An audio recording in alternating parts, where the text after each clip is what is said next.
Et pour aller plus loin, nous sommes en direct avec Christian Manable, le président du Parc naturel marin. Bonsoir. Ce parc s'étend bien au-delà des frontières de la Somme. Est-ce que les problématiques de nos estuaires sont les mêmes que celles de la Côte d'Opale et comment allez-vous vous en emparer ?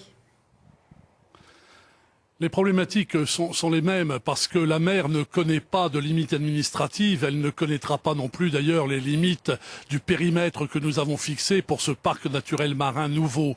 Donc nous rencontrons les mêmes problèmes et nous devons en effet nous pencher dessus et les gérer donc à une échelle géographique relativement large. Alors les professionnels de la baie craignent avec une nouvelle structure de nouvelles réglementations.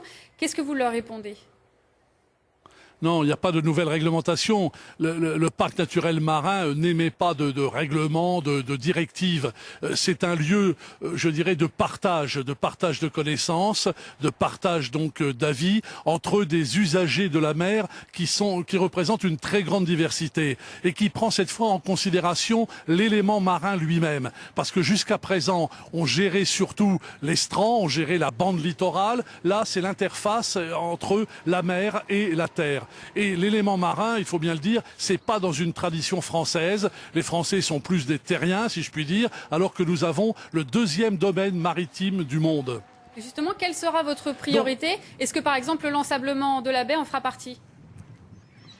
Oui, entre autres, il y a une somme de problèmes, de questions que nous devons régler.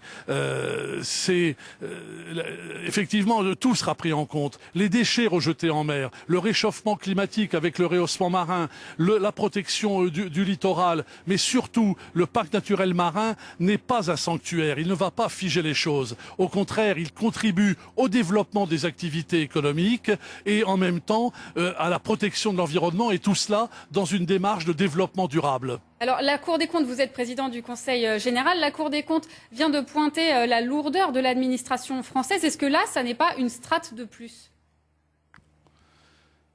Non, c'est encore une fois un lieu de rencontre, un lieu de réflexion, un lieu de gestion. Ça n'est absolument pas une strate supplémentaire. Et surtout, ça permet de rassembler des gens d'horizons différents, des usagers différents de la mer et des bords de mer.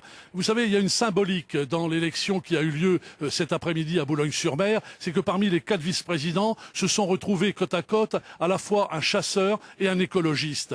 Moi, je pense que déjà, le fait de rapprocher les gens, de les faire dialoguer et de les faire se mieux connaître permettront à mon avis ensemble, collectivement, de résoudre certains problèmes que nous rencontrons sur ces espaces marins et sur ces espaces littoraux. Merci Christian Manable d'avoir répondu à notre invitation. Merci à vous. Je rappelle que vous avez été aujourd'hui élu président du conseil de gestion du parc naturel marin des estuaires Picard et de la mer d'Opale.